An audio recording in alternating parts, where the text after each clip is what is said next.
Que Dieu vous bénisse. Nous revoilà encore pour une nouvelle session concernant la délivrance. Nous avions vu la semaine passée donc des déclarations qu'avaient pu dire certains hommes de Dieu concernant les promesses que Dieu fait à son peuple concernant la libération. Que ce soit au niveau du péché, au niveau des émotions, que ce soit aussi au niveau spirituel, mais aussi au niveau du quotidien. On avait parlé ensemble qu'il y avait eu des déclarations prophétiques concernant l'homme de Dieu Joseph, sur ce qu'il avait pu dire, et vous le relirez dans le livre de la Genèse, chapitre 45 et au verset 7. On a vu aussi cette belle déclaration que Moïse a dit sous l'inspiration de Dieu au peuple de Dieu lorsque les Égyptiens étaient en train de les poursuivre. Il dit « N'aie pas peur, parce que ce que tu vois aujourd'hui, garde le silence. » Ces Égyptiens qui te poursuivent, tu ne les verras plus. Amen. On avait vu aussi ce que le roi Saül avait pu déclarer dans un contexte de trouble et que ça s'était accompli. Okay. On avait pu voir aussi ensemble ce que le roi David disait dans ses prières de louange et d'adoration et d'action de grâce.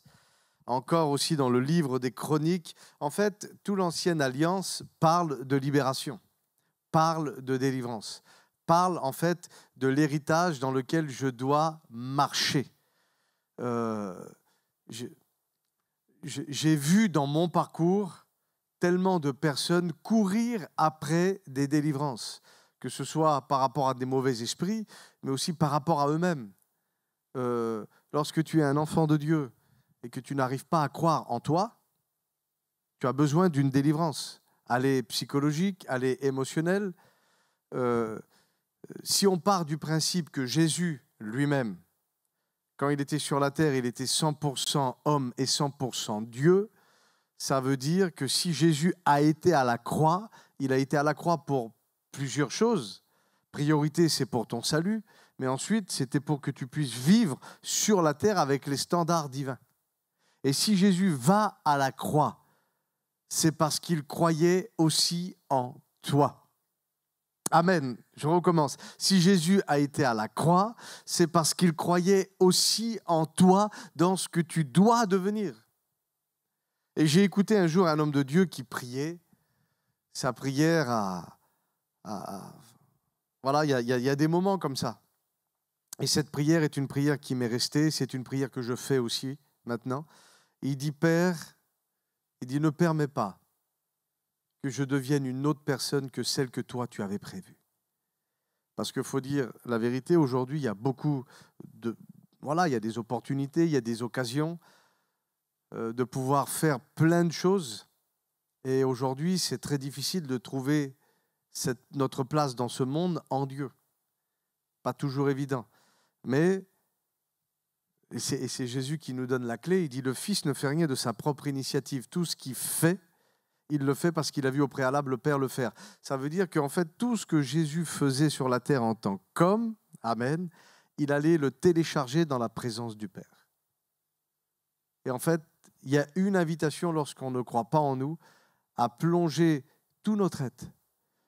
C'est comme si vous avez la Bible qui est là, plongez dedans, plongez à l'intérieur pour s'imprégner de ce que Dieu dit pour vous, de ce que Dieu disait pour les hommes, de ce que Dieu dit aussi pour les églises.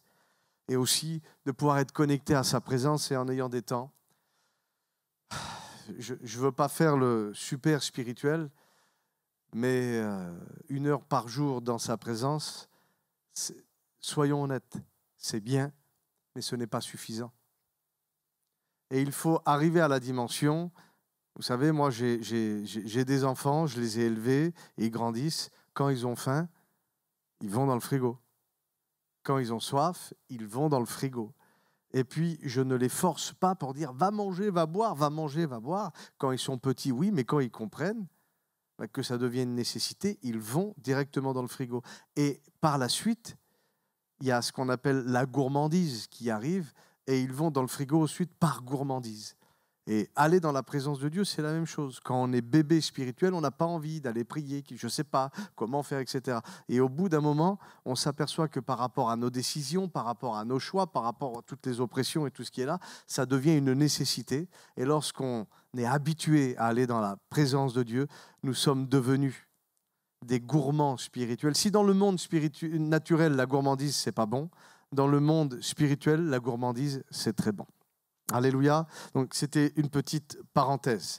On avait vu aussi les psalmistes qui avaient déclaré prophétiquement que la délivrance était pour le peuple de Dieu.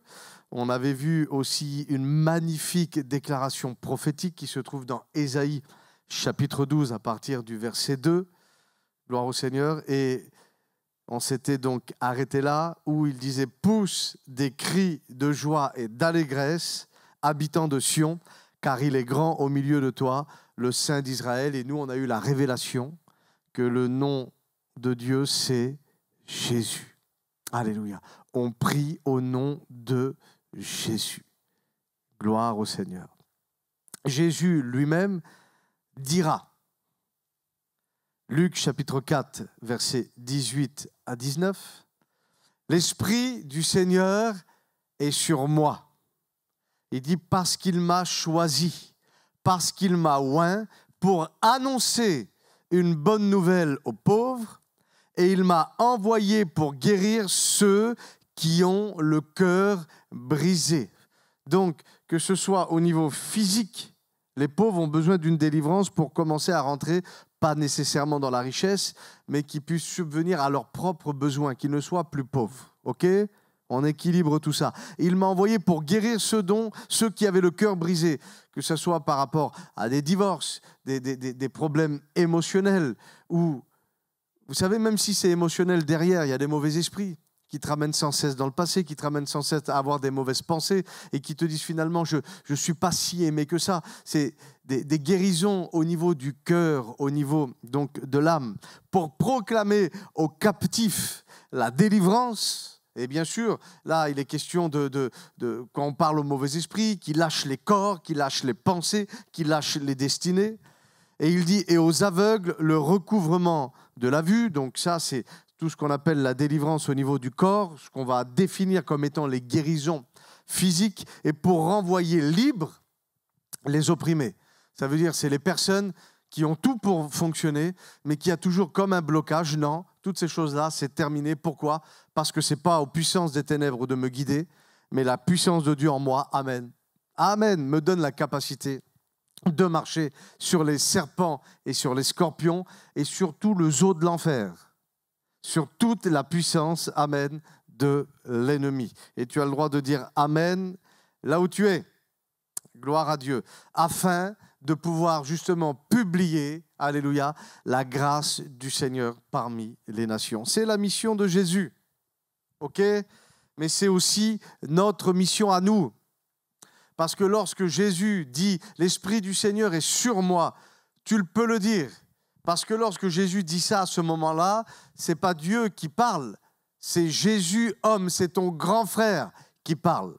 Et tu as le droit de dire aussi sur ta propre vie que l'Esprit du Seigneur est sur toi et il t'accorde justement à rentrer dans cette dimension de toute la mission qui est là. Alors, faut être honnête, certaines personnes manifesteront plus dans la guérison que dans la libération, d'autres seront plus dans la cure d'âme que par rapport à l'évangélisation, mais nous avons la capacité en nous, par le Saint-Esprit et par l'onction qui est sur nous, de pouvoir manifester de manière ponctuelle, dans des circonstances bien précises, absolument toutes ces choses. Et si tu es d'accord avec ça, tu dis Amen. Et si tu n'es pas d'accord avec ça, dis Amen quand même pour que tu sois d'accord. Alléluia. Je brise maintenant dans le nom de Jésus tous ces faux enseignements que tu as reçus et laisse le Saint-Esprit, à travers les Écritures, te conduire dans le plan de ta destinée. Tu dois être libre, mais tu dois aussi avoir la responsabilité, ce fardeau des âmes, pour que tu deviennes aussi toi un libérateur. Et la clé de la délivrance, elle réside dans 3 choses. Elle réside dans la connaissance, parce que si tu ne sais pas, tu ne sais pas. Comment tu fais pour faire les choses que tu ne sais pas ? Elle réside donc dans la connaissance, dans la compréhension, parce qu'il ne suffit pas de connaître, il faut aussi comprendre pourquoi les choses fonctionnent de telle ou de telle manière. Et finalement, après, c'est ce qui va opposer des fois la chair à l'esprit. Il faut être aussi dans l'acceptation. D'accord? Donc, retiens ces trois choses: connaissance, compréhension, acceptation. Pour vivre une délivrance pleine et aussi pour la faire vivre. Et c'est ce que Jésus rappelle dans l'évangile de Jean, chapitre 8, versets 31 et 32, et au verset 36. Il dit « Alors Jésus dit aux Juifs qui avaient eu foi en lui, et retenez que c'était des hommes de Dieu, qu'ils étaient dans l'attente du Messie, et qui, là, ont eu foi en Jésus. » Donc il n'est pas en train de parler à des étrangers, il est parlé à ceux qui doivent endosser le manteau du mandat pour l'évangélisation et pour la libération du peuple d'Israël, mais aussi des nations. Okay? Donc Jésus dit aux Juifs qui avaient cru en lui, « Si vous vous attachez à la parole que je vous ai annoncée, et si vous vivez conformément à ce que je vous ai dit, vous serez vraiment mes disciples. » Donc déjà, ce n'est pas le coup de jouer à l'église, de venir le dimanche matin, lever la main et de dire « Oh là là, ça y est, j'ai décompressé de la semaine parce que mon patron, il m'a pris la tête, tu comprends, Robert ?» Non, ce n'est pas ça. C'est « Je dois être un disciple. » Voilà ce que Jésus attend. Et comment je deviens un disciple? Je dois m'attacher à la parole qui m'a été annoncée. Donc, je ne sais pas ce que personnellement Jésus te demande. Okay? Donc ça, c'est la priorité. Et il dit « Je vous ai annoncé des choses afin que tu puisses les comprendre, mais afin aussi que tu puisses le vivre. » Parce qu'il ne suffit pas de parler l'évangile, il faut aussi vivre l'évangile. Parce que ce que tu dois savoir, c'est qu'au niveau des démons, au niveau des anges et au niveau de Dieu, ce que tu dis et ce que tu fais a autant d'impact. Dans le monde naturel, tu peux arriver à te cacher. Tu peux dire des choses sans les faire. Il y a des gens, si tu es un bon menteur ou quelqu'un qui arrive bien à dissimuler, personne ne le verra. Mais dans le monde spirituel, si tu ne fais pas ce que tu dis, ça se verra tout de suite. D'accord? Donc c'est pour ça que Jésus est en train de dire, si vous vous attachez à la parole que je vous ai annoncée, et si vous vivez conformément à ce que je vous ai dit, alors vous serez véritablement mes disciples. Et il dit, vous comprendrez la vérité, et la vérité fera de vous des hommes libres. Alléluia. Il ne suffit pas de dire la vérité, il faut impérativement la comprendre, comprendre les mécanismes de comment fonctionne la libération en Christ. C'est ce qu'il est en train de dire. Et au verset 36, il dit « Si donc le Fils vous donne la liberté, alors vous serez vraiment ou réellement libre. » On ne parle pas d'une libération à 30%, à 60%, à 75%, ni à 95%. On parle d'une libération pleine. Alléluia. Libre de ce que les gens peuvent penser de moi. Libre de ce que la maladie peut dire sur moi. Libre que... Oui, les sorciers de ma famille, libres de toutes ces choses-là. Libres de pouvoir dormir et de dire, même si je meurs cette nuit, je sais que j'ouvrirai mes yeux dans la présence du Seigneur. Libre, libre, libre, libre. Alléluia. En fait, la libération en Christ n'est pas une option, c'est un héritage. Et si tu es d'accord avec ça, tu dis Amen, là où tu es, dans le nom de Jésus. Mais j'aimerais quand même vous donner un avertissement. Parce que Jésus exprime sa volonté, donc ce n'est plus un fait dissimulé et caché, c'est un fait avéré qui a été mis sur la place publique, et Satan en est bien conscient.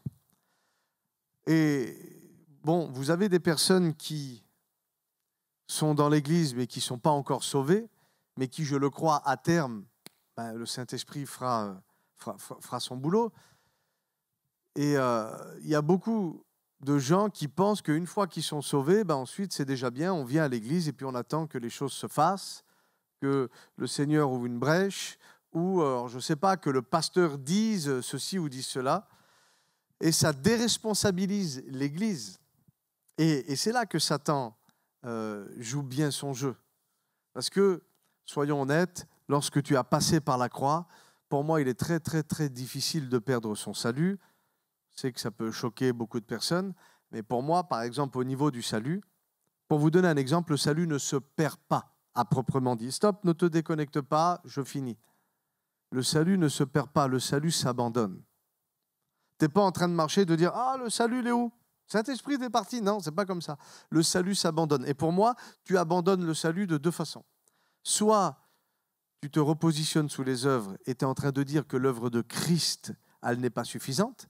Parce que si ce sont tes œuvres qui te sauvent, si c'est ta perfection, ta vie de sainteté et que tu crois dans ces choses-là, c'est comme si que tu sors du flot, tu sors de ce couloir de la grâce. Tu t'es remis sous la loi.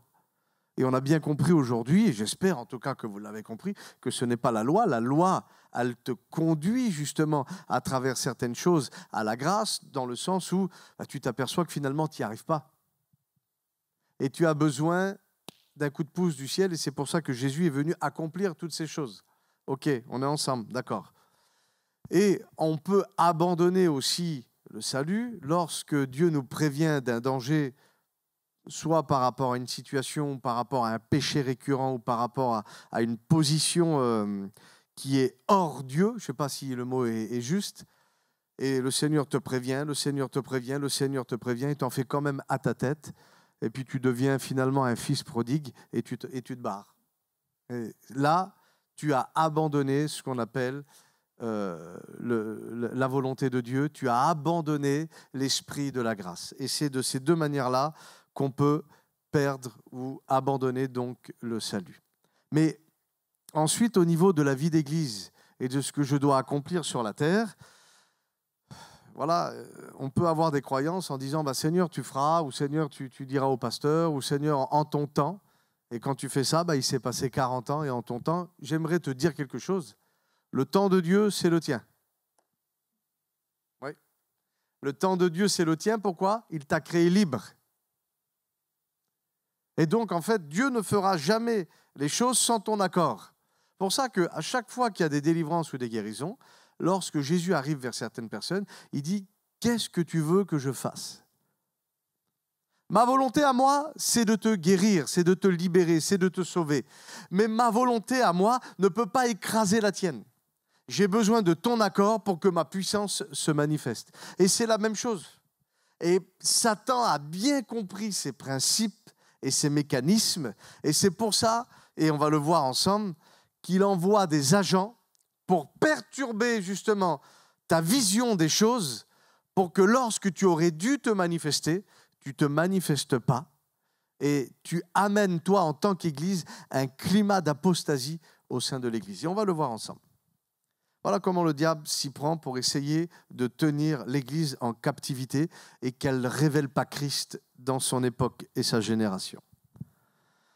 2 Thessaloniciens, chapitre 2, à partir du verset 1.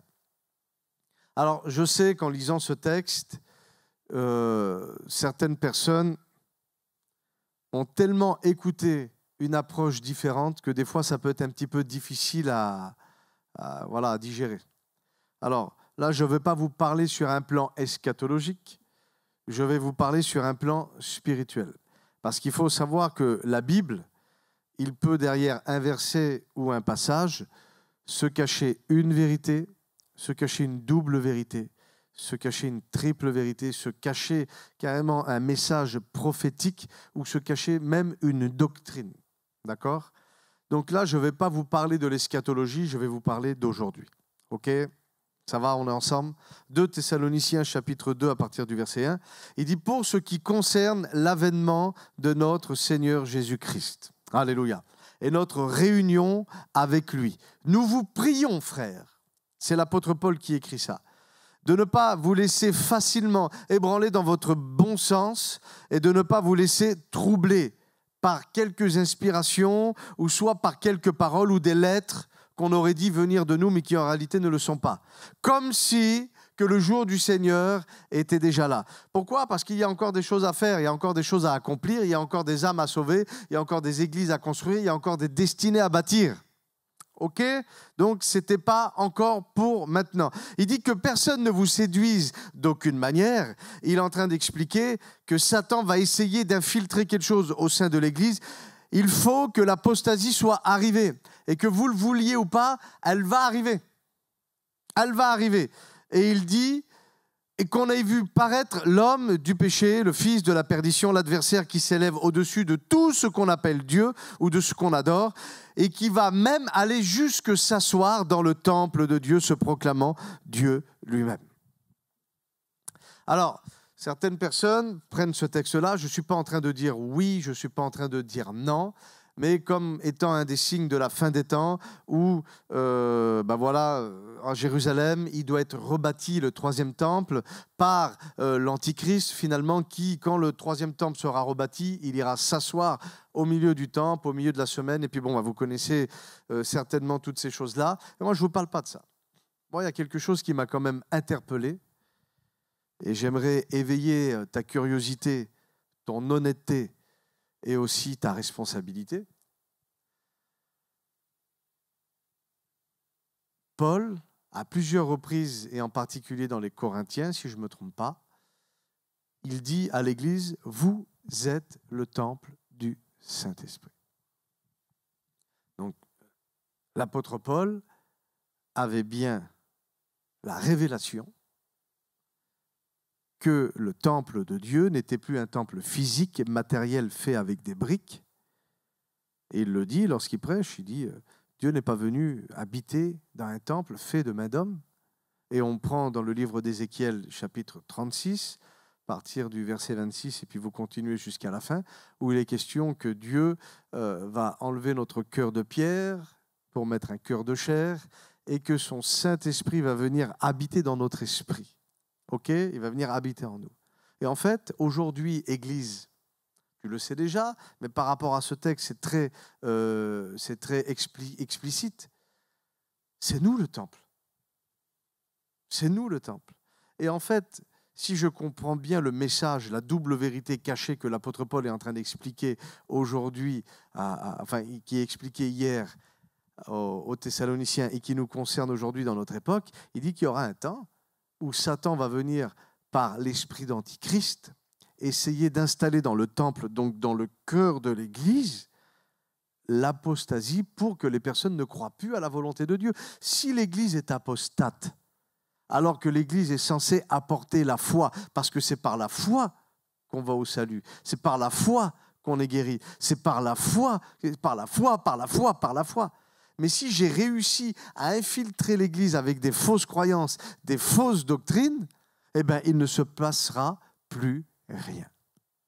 Et en fait, lorsque Jésus dit « Vous connaîtrez la vérité et celle-ci vous affranchira », Satan, qu'est-ce qu'il fait, lui? Il dit « Moi, je vais essayer d'aller polluer la source. Si nous, on doit distribuer de l'eau, mais si tu pollues la source, eh bien, l'eau que tu vas distribuer, elle n'est pas bonne, elle n'est pas pure. » Et c'est pour ça qu'on retrouve des églises qui ne ressemblent pas à des églises. Ça ressemble à des locaux dans lesquels on peut prier aussi bien que si tu serais dans un autre temple avec une autre religion. Et finalement, il ne se passe rien autant qu'il se passe ailleurs. Et c'est très, très, très, très, très subtil. Et c'est pour ça qu'il faut se réveiller, Église. Nous sommes combattus dès notre nouvelle naissance par des esprits d'antichrist, esprits d'anti-choisis. Parce que lorsque tu nais de nouveau, tu es devenu un Christ, un petit Christ. Et l'esprit d'antichrist va directement venir te combattre pour t'amener dans un esprit de religion, pour finalement, tu connais bien la Bible, mais tu vis rien.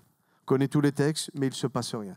Et c'est pour ça qu'aujourd'hui, il y a des gens, ils viennent le dimanche matin, plus pour adorer dans la joie, mais en disant « Seigneur, on n'en peut plus, enlève-nous de cette terre de misère ». Mais s'il réaliserait qu'en lui, il a une puissance pour guérir les malades, il ne dirait plus ça. Il dirait, envoie-moi dans les hôpitaux, je vais prier pour les malades. Seigneur, tu as vu comment c'est difficile, ces oppressions, je n'arrive pas à subvenir à mes besoins, à mes enfants. Mais si tu comprendrais qu'il y a l'esprit de sagesse et qu'il y a la loi de la semence et de la récolte, on ne va pas aller là-bas, que tu redéfinirais les choses et tu dirais, non Seigneur, tu as mis en moi une intelligence, tu as mis en moi des capacités, je veux les faire fructifier. Ça ne serait plus la même chose. Tu serais content de pouvoir payer une belle voiture à ton fils. Tu serais content de pouvoir aider tes enfants à trouver un commerce ou trouver un travail. Bien sûr. Mais on est combattu par des esprits d'antichrist et c'est pour ça qu'il faut dire non, moi je ne serai pas de l'église apostate. Non. Moi, je ne serai pas de cette église-là. C'est terminé. J'ai compris qu'en moi réside une puissance de délivrance. alléluia, par lequel beaucoup de personnes doivent être libres. Amen. Tu es d'accord avec ça? Gloire à Jésus. Alors, quelque chose d'important qu'il faut donc savoir, c'est que la vraie délivrance pleine, parce que, vous savez, on ne parle pas d'une demi-délivrance. La Bible dit, les mouches mortes infectent et font fermenter l'huile du parfumeur. Un peu de folie, eh ben, ça l'emporte. Vous savez, si j'ai une toute petite lèpre sur le bout du pied ou une petite gangrène, ben, ça peut monter. Et puis ensuite, ça pourrit tout. Donc, on ne parle pas d'une demi ou d'une 90% de libération, non. Pour avoir une délivrance pleine, complète et durable, nous avons besoin de 5 éléments pour subsister. Amen. Gloire à Jésus. Première chose, nous avons besoin de l'onction. Dis avec moi, onction. Gloire à Dieu. Deuxième chose, nous avons besoin de la révélation. Ensuite, nous avons besoin des Écritures, nous avons besoin de la foi et nous avons besoin de la parole. Gloire à Dieu. Donc, nous avons besoin de l'onction et nous allons lire des versets dans le livre des Hébreux et dans le livre d'Ésaïe. Nous avons besoin de la révélation et la révélation, elle vient, c'est une conséquence de ta relation avec Dieu, l'intimité. Et nous avons besoin aussi des Écritures. Et ça, les Écritures, c'est ta recherche personnelle. Ce n'est pas que ce que le pasteur dit, c'est ta recherche personnelle. Alléluia, ton temps de méditation. Nous avons besoin de la foi, parce que la foi, c'est l'ingrédient obligatoire à ajouter à nos prières. Parce que si tu pries sans la foi, tu as fait du bruit. Mais lorsque tu pries avec la foi, tu fais bouger les choses dans le monde spirituel et ça s'active, amen, dans le monde naturel. Et la cinquième chose, donc, c'est ce qu'on appelle la parole, que ce soit la proclamation, la déclaration ou la réclamation. Ça va? On est ensemble. Donc, ça va être pour le troisième volet. Nous allons voir donc les 5 éléments que nous avons besoin afin de pouvoir avoir une délivrance pleine, complète et durable. Reste connecté. La semaine prochaine, tu auras la suite.